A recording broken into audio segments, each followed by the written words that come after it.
Have you ever heard a story so strange, so unsettling, that it sends a shiver down your spine? Today we're diving into one of the greatest maritime mysteries of all time, the haunting tale of the Mary Celeste. This isn't just a ghost story, it's a real-life puzzle that has baffled historians, sailors, and investigators for over 150 years. What happened to the 10 souls aboard this ship? Where did they go? And why did they leave everything behind? Get ready, because we're about to set sail into the heart of an enigma that the ocean has yet to give up. On December 5, 1872, the British brigantine Dei Gratia was sailing through the choppy waters of the Atlantic, somewhere between the Azores and the coast of Portugal. Her captain, David Morehouse, spotted a ship about 5 miles off his port bow. It was moving erratically, its sails slightly damaged and flapping in the wind. As they drew closer, a sense of unease settled over the crew. The ship looked adrift, almost like a wounded animal.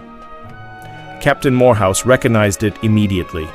It was the Mary Celeste, an American vessel that had left New York City just a week before his own ship. They were supposed to be well on their way to Genoa, Italy, but here she was, sailing aimlessly with no one visible on deck. Morehouse hailed the ship. Silence. He hailed again. Nothing. A boarding party was sent over, led by First Mate Oliver DeVoe. What they found would become the stuff of legend. The ship was deserted. Not a single soul was aboard. But this wasn't the scene of a disaster.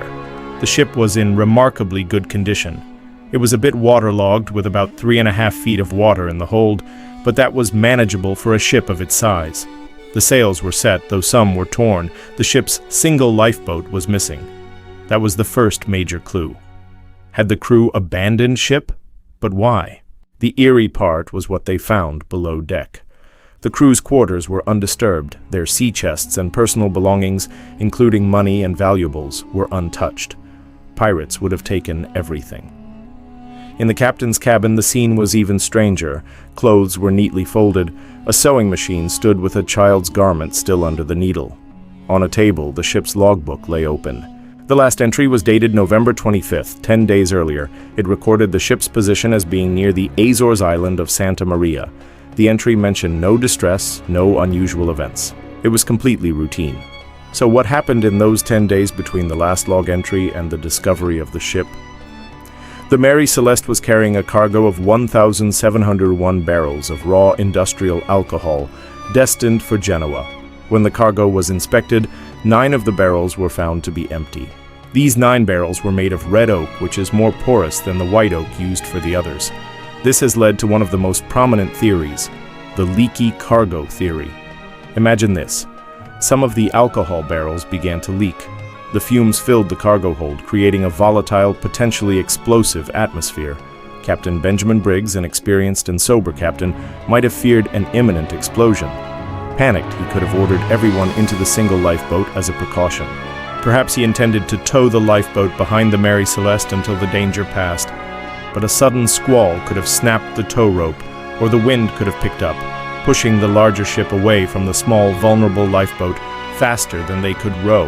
Lost at sea with no way back to their ship, the 10 people, Captain Briggs, his wife Sarah, their 2-year-old daughter Sophia, and the 7 crewmen, would have been at the mercy of the vast Atlantic Ocean.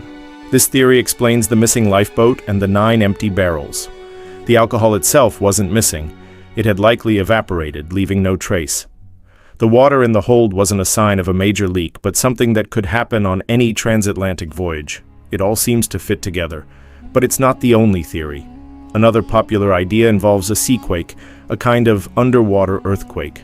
A violent tremor could have shaken the ship, dislodging the cargo and making a terrifying noise. It might have also damaged the ship's chronometer or pump systems, making the captain believe the ship was sinking faster than it actually was. This sudden, violent event could have prompted an immediate and panicked evacuation into the lifeboat. However, there's no geological record of a significant seaquake in that area at that time. And then there are the more sensational theories. Were they attacked by a giant squid? It sounds like something out of a Jules Verne novel, but some have seriously proposed it. Could they have been abducted by aliens? While fun to think about, there's zero evidence. What about a mutiny? Unlikely. The crew was known to be professional and capable, and there were no signs of a struggle.